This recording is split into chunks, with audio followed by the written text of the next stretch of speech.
Hi there everyone, welcome back to my channel. My name is Gina and I am the founder of Fully Loving You. I am a perfectionism and self-love coach, as well as a mom of a toddler and about to be the mom of two in about a month. So this is a new video for my second trimester recap. This is the second time I'm filming this video.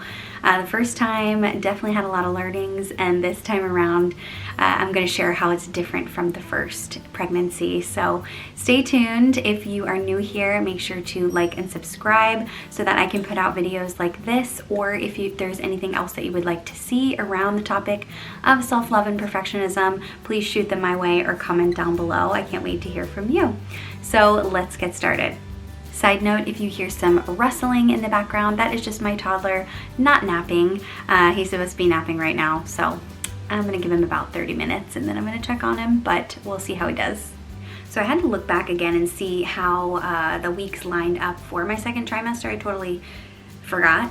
It's 13 to 28 weeks. So that time period, you're kind of getting over the hump of like new pregnancy and the nausea symptoms, and this is kind of like your honeymoon phase of your pregnancy. So it goes all the way to 28 weeks. I am currently in my third trimester. I'm about 32 weeks, almost 33 weeks right now. So this is just a generalized recap of what I experienced.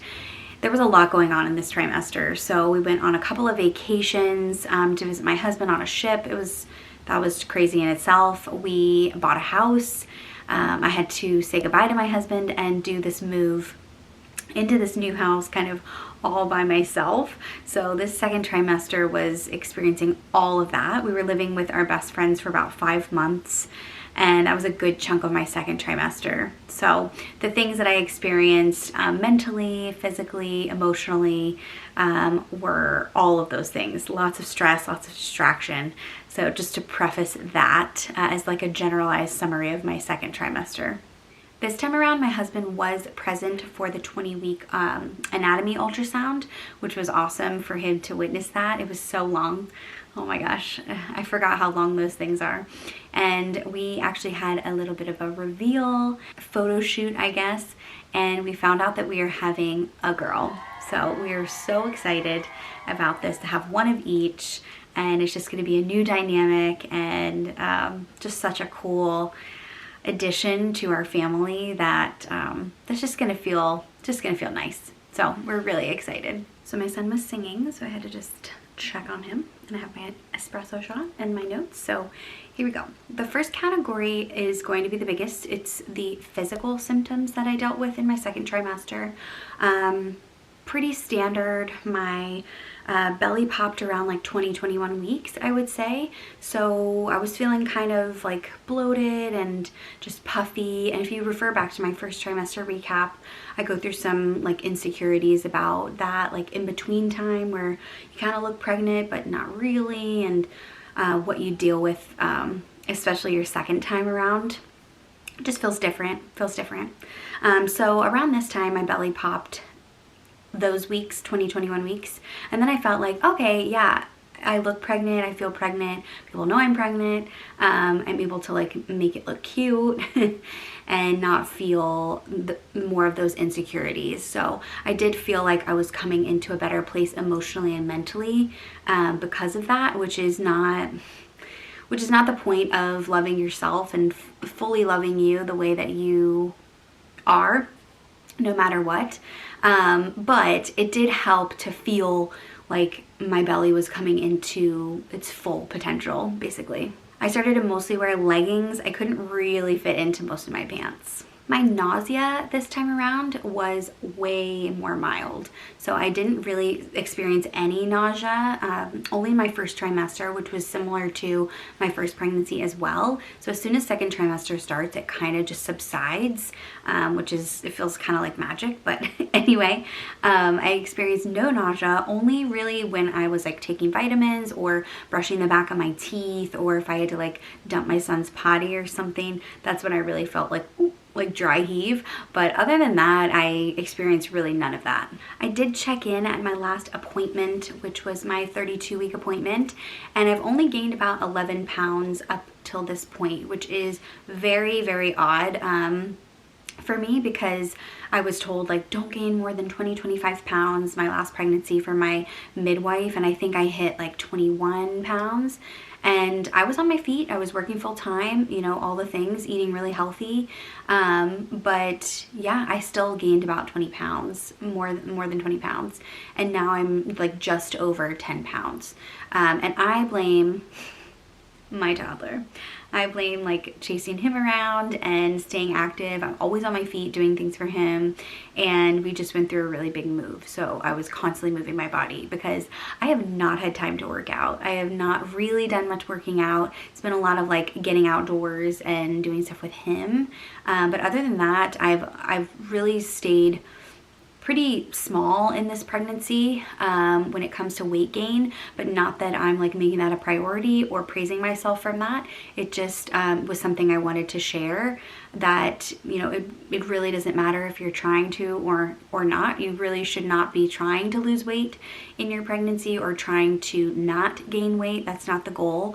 But I just thought it was interesting in comparison to my last, that I really have not gained much. Compared to my last trimester, I have so much more energy, and thank God I do, because I had to do a lot. I had to drive across the country, get on airplanes, take care of my toddler on a ship, on vacation. I had to pack up a lot of our stuff and move it, and start nesting our home now. So I'm really happy that I did have the energy that I did, because if I had to move during my third or my first trimester, that would have been a complete disaster. In my last recap video, I did talk about something a little bit TMI, but I did have a lot more discharge, like vaginal discharge, than in my first pregnancy. And I think it's because of her being a girl. You just have more estrogen floating around in your body, so the symptoms are a little bit more heightened. But I will say that kind of has subsided a little bit in this trimester. I do still experience it, but it's not as much of an issue where I'm like, you know, I gotta change my underwear like 3 times a day, you know, that sort of thing. So it's not so much of an issue where I'm noticing it as much, but it is still happening. Thank God for prenatals, because they are making my hair very long, and my skin feels really good. My last trimester I was struggling a little bit with some acne, so that has subsided as well. So just starting to experience that little pregnancy glow that you feel. You have your little belly and your long hair and your luscious skin, and you just start feeling really good. And for me, I really feel like pregnancy is a very natural feeling for me. It feels good. I love being pregnant. Not many people like being pregnant just because of the symptoms that they experience, but I really do like being pregnant, especially in my second trimester. Even though I was still feeling really great, I was quite uncomfortable with sleeping. This is when I started to feel a lot of discomfort, more than I would say my last pregnancy. I was going to see the chiropractor a few times a month, but I was having a lot of hip issues where I had to find a lot of different pillows to put in between my legs. I was very uncomfortable sleeping. I would wake up a bunch of times at night having to like stretch my hips or just move my body and get into a different position. So I have a pregnancy pillow on the bed right now. I have a little pillow that goes in between my knees because I was like, maybe I just need to elevate my knees away from each other. I also have a big body pillow that I sometimes use, and I was just using multiple different things and rotating whatever felt good for that evening.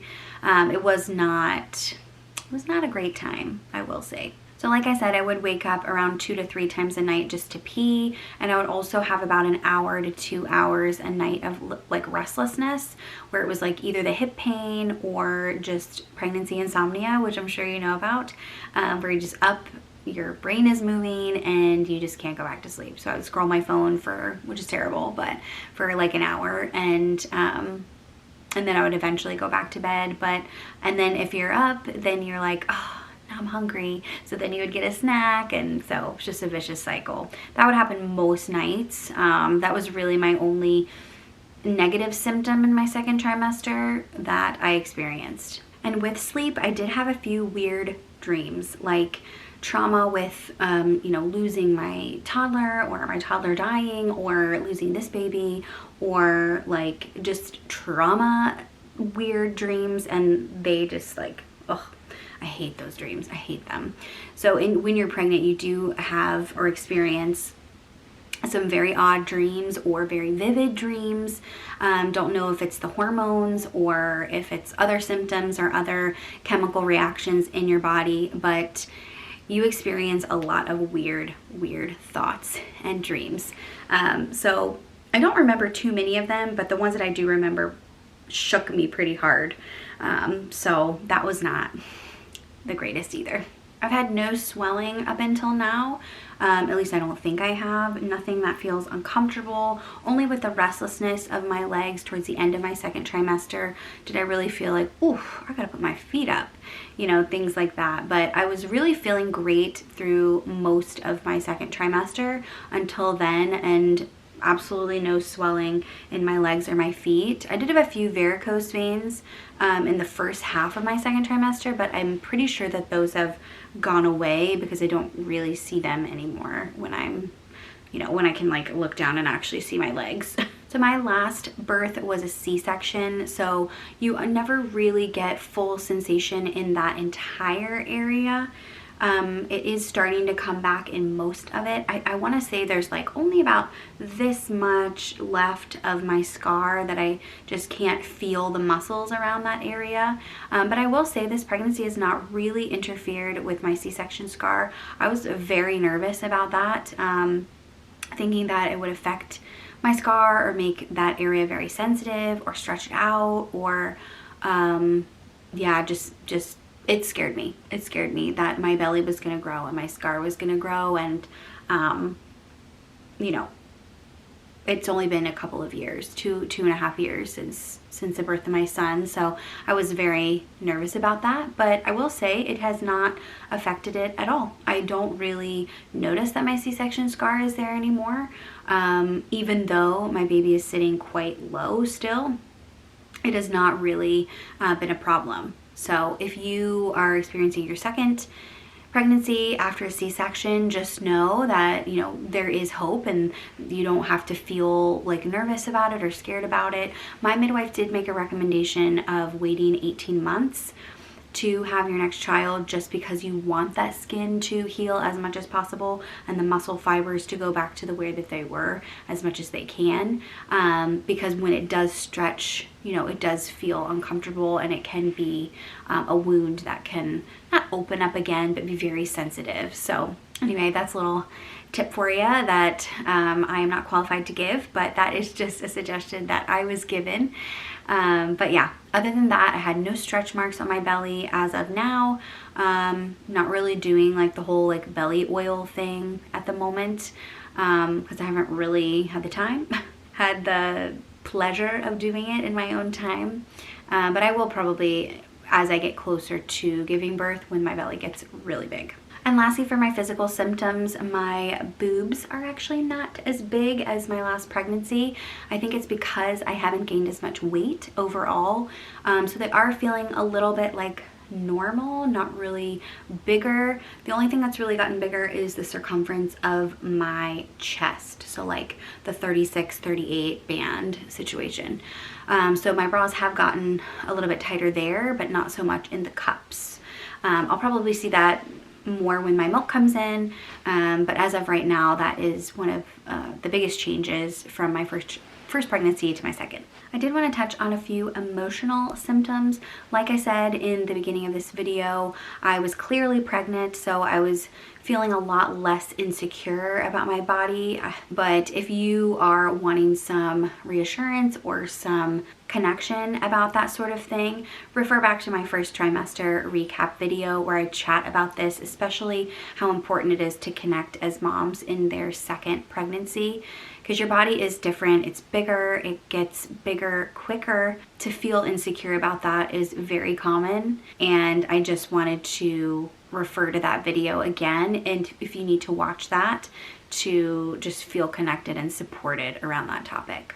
So in this trimester, I was a lot more focused on my body because clearly she was protruding and I could see her on my body. So it was affecting my movement, my clothing choices, things like that.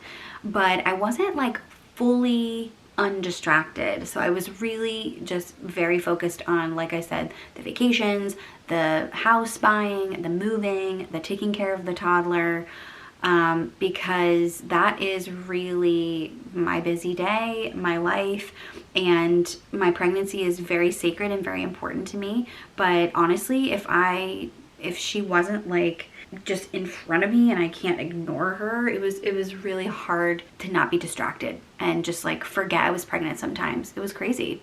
And sometimes I would feel guilt for that. I would feel really guilty for not, giving myself the time to like sit down and really enjoy my pregnancy and connect with my baby and sing to my baby and cuddle her and all the things. And I will, I think, more this trimester in my third, but my second trimester, I was just go, go, go, and just really did not take much time for connection. So that made me feel a little bit guilty for that. A few things that I did to help me stay present in the moment with my pregnancy is I got my Growing You book again that I got in my first pregnancy to document this one, and I have made sure that I've stayed on track with all the weeks. I was late on a few of them, but I'm always making sure I check in.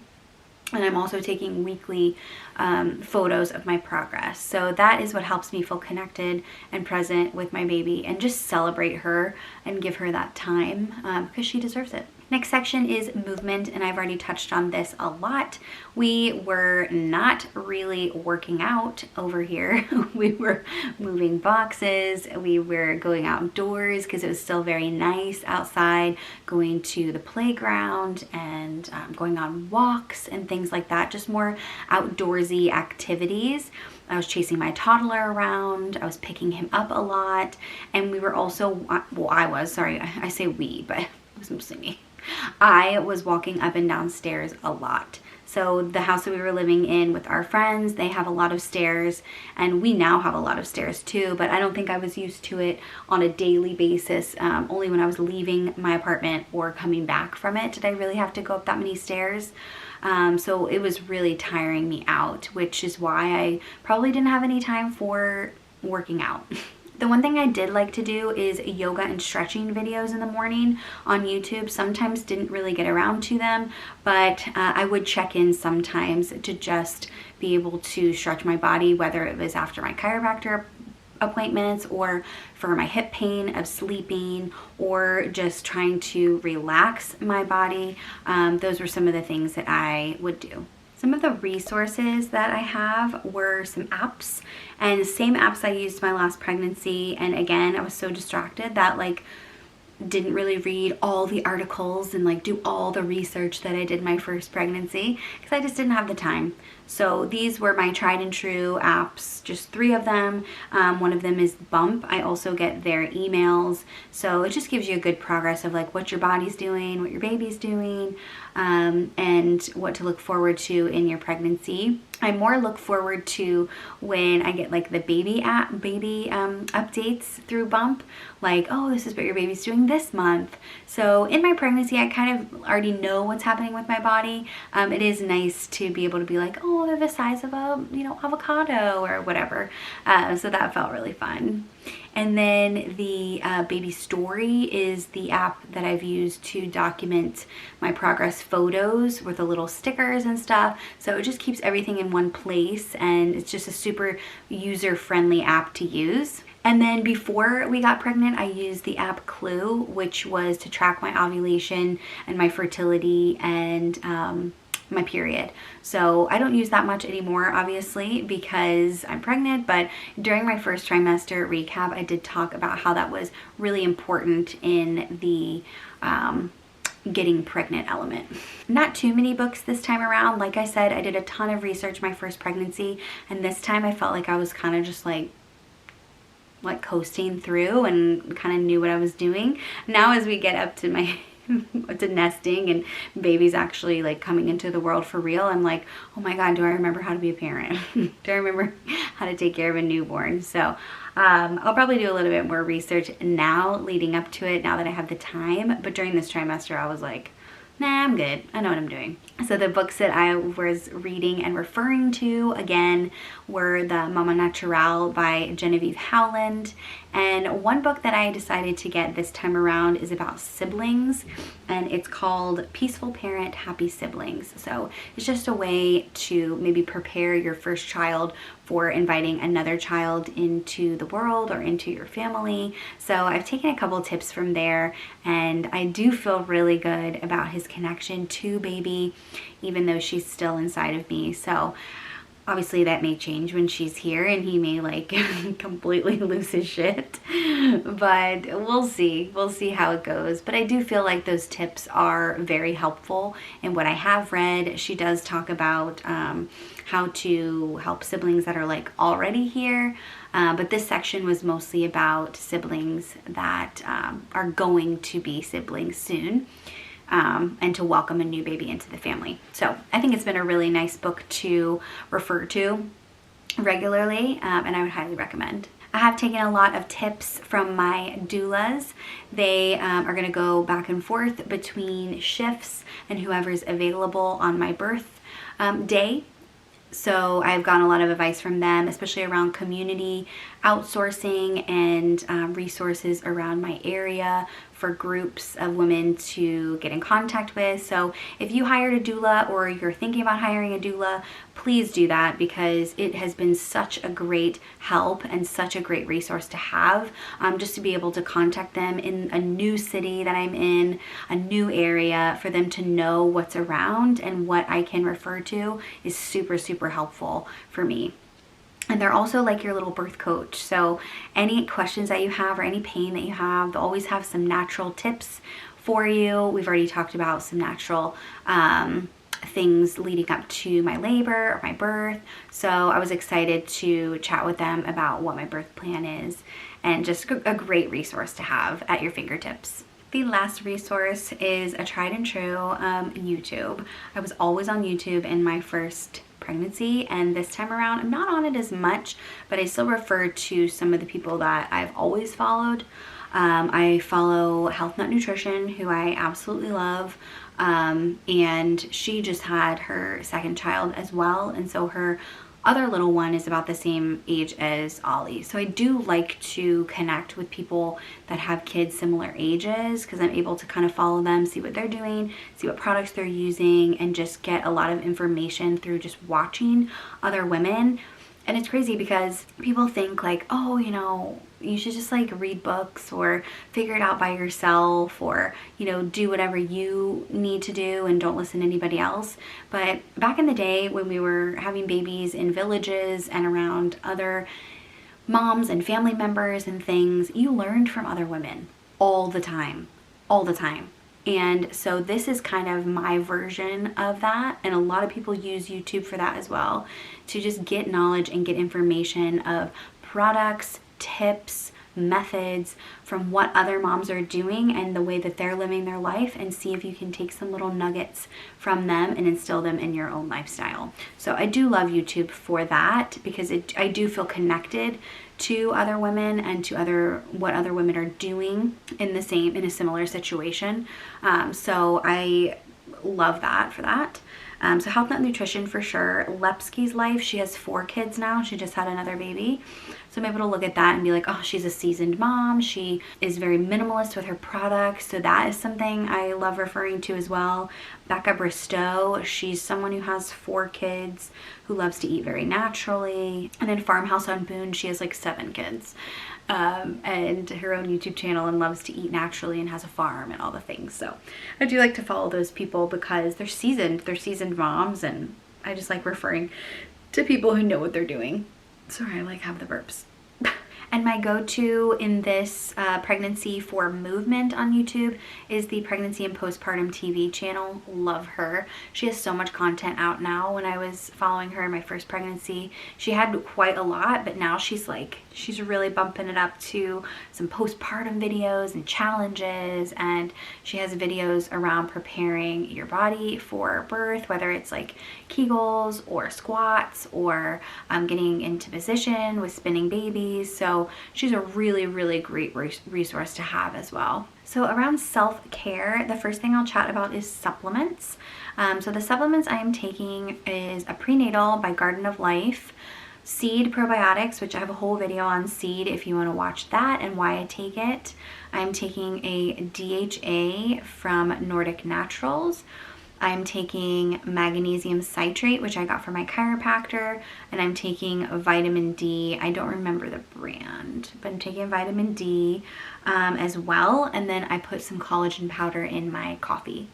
And that's going to be good for gut health, for just building back up the gut bacteria and healing the gut if you're going through any like digestive issues. It's going to be good for protein building. I wish I was drinking collagen like not in my coffee, because who knows, it might like defeat the whole like purpose of it. But anyway, collagen is really great for your body, your skin, your hair, just building up those proteins. So this trimester I have had broken sleep, but I will say I'm getting more sleep. I've had like a few naps here and there where I felt really, really tired, or I have gone to bed early or things like that. So I have tried to focus on getting to bed earlier, but the sleep has been quite broken. So that has been like a self-care goal. Another self-care goal, because when you have a toddler, you can't take bubble baths every night. You can't do meditations every day, every night. Self-care just looks very different when you have another child and you're going through so much. So I try to really keep it very basic and do the things that make me feel good. And if you are struggling to figure out what self-care looks like during your pregnancy and you don't have really a lot of time, just really choose what feels good for you and what's going to keep you grounded. So for me, it was getting a haircut. I love Aveda, where they massage you with essential oils and they put like the hot towel on your neck, and like that just gives me so much life. My chiropractor also like would put hot beanbag thing on my neck as well, on my shoulders, so that felt really nice. And then the other thing that I wanted to invest in is skincare. So I made sure to give myself those things during this trimester. That way I could feel a little bit of self-care, a little bit of groundedness in my pregnancy, while not really having too much time to be like luscious with my self-care. So I did try to go back to a normal diet, not so much the Chick-fil-A French fries or a lot of the indulgences that I was having in my first trimester, just to feel better. I still needed a lot of snacks throughout the day, as well as one before bed, and then also possibly in the middle of the night if I got hungry too. Because it was getting colder, I was wanting a lot of comfort food like pastas, soups, winter stews, things like that. I didn't have too many cravings. One craving that I did have, which I think was due to either the weather or just like my natural tendencies to gravitate towards these things, were bread and like creamy things. So I ended up having a lot of snacks before bed, which included like bagels and cream cheese, or a piece of whole grain toast with cottage cheese on it with some honey. That was a go-to snack for me. Just not too many cravings, but the cravings were mostly like bread and creamy stuff. For beverages, I really didn't go crazy on this. I mostly just drank water, sparkling water, and coffee. So some people gravitate away from coffee during their pregnancy. I still have a little bit, so I have a double espresso in the morning and a single espresso in the afternoon, just to keep me going with my toddler. And then for water, I needed it to be ice cold, so I'd have to get a bag of ice and make sure it was filled in my water bottle, or else I would not drink it. With sparkling water, I did not drink as much as my first trimester, just because I wasn't going through that nausea anymore. So anything that I was drinking needed to be ice cold, except for my coffee, obviously. So that is most of my updates. The only other updates that I'm going to give are our birth plan update, which is a smaller version because my first trimester recap kind of goes into that in a little more detail. But we are still going to a hospital versus a birthing center, and I talk a little bit about that in my first trimester recap. So if you're interested in why we're going the hospital route this time around, refer back to that video and I'll link it in the cards too. By also hiring a doula this time around and talking to my OB, I'm able to honor my birthing center choices that I made last time. Even though I really didn't get to do a lot of them, I still wanted to refer back to them and honor them as much as possible during this birth, because they are still very important to me and still want to try to execute them as much as possible. So I'm looking forward to this pregnancy and this birth, this labor, because I'm hoping to be able to have the birth that I really wanted to my first time around. We are starting to chat a little bit about how far we want to go into the pregnancy before we start talking about inductions, whether it is a natural version of it from my doula or the medical induction from my OB. So we are starting to chat about that. My son came at 37 weeks, so I really didn't have much conversation around induction, but who knows when baby girl will come. We may have to do some induction methods, but I'm hoping that is not the case. But it is starting to come up in our birth plan. And the last thing I'll say for resources and things that we are doing right now, we are just gathering all the tools and resources and things that we need for baby, whether it is unpacking all the things that were in storage from my son, or we are just restocking and stocking up on things from our registry. And the registry that we are using, which we used last time, was Baby List? Yeah, I'm pretty sure it's called Baby List. So love that app. Absolutely love it, because you can really take any product from any website and add it to your registry, including like cash fund and things like that. So highly recommend. So that is what we are doing right now. I am slowly nesting and getting everything ready for baby. This is our master bedroom, which she will be in as well, and I'll talk a little bit more about that in my third trimester recap if I ever get to it. My last pregnancy I did not, so I'll make sure to film it nice and early. But if you want to see a nesting video this time around, or what I'm doing to prepare for baby video, please comment below or let me know at any point, any platform. I would love to make that video for you guys. It's something that I love to do. I love organizing, I love preparing, so let me know if that is something you would like to see. And finally, I will share my bump. So this is what she looks like. Nice and big. She's getting there. She's getting there. But like I said, sitting quite low. Sitting quite low. I always forget how big you get. Oh man. Anyway, so I hope you guys like this video. If you want to like and subscribe, that would really help me out. It lets me know what you enjoy and what I can make more of. And if you have any video suggestions, like I said, just put them down below in the comments or just DM me at any time. I would love to know what you want to see. These videos and this channel is for you. It's about self-love and about loving yourself. So anything that I can make to contribute to that or encourage that is my passion, and I adore it. So thank you so much for watching, and hope to see you in the next one. Bye.